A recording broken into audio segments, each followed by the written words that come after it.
তামিলনাড়ুর রাজনীতিতে নতুন এক ইতিহাস গড়লেন অভিনেতা থেকে রাজনীতিবিদ হয়ে ওঠা জোসেফ বিজয়।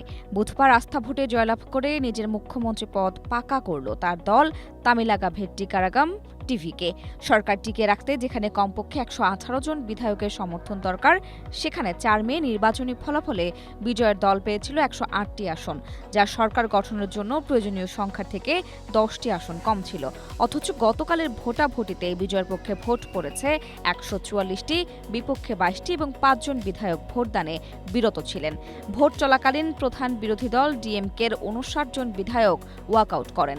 অন্যদিকে এআইএডিএমকের ৪৭ জন বিধায়ক ভোটদানে বিরত থাকেন।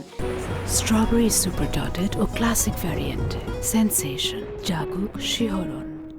তবে রাজনৈতিক মহলে সবচেয়ে বেশি আলোচনার জন্ম দিয়েছে এআইএডিএমকের অভ্যন্তরীণ বিভাজন। দলের ২৫ জন বিধায়ক দলীয় নির্দেশ অমান্য করে টিভিকে সমর্থন জানান, যা দলটির ভেতরের সংকট আরও গভীর করেছে। জয়ের পর তিনি নিজের সরকারকে একটি ধর্মনিরপেক্ষ এবং প্রকৃতপক্ষে সংখ্যালঘুদের অধিকার রক্ষাকারী সরকার হিসেবে কাজ করার প্রতিশ্রুতি দেন।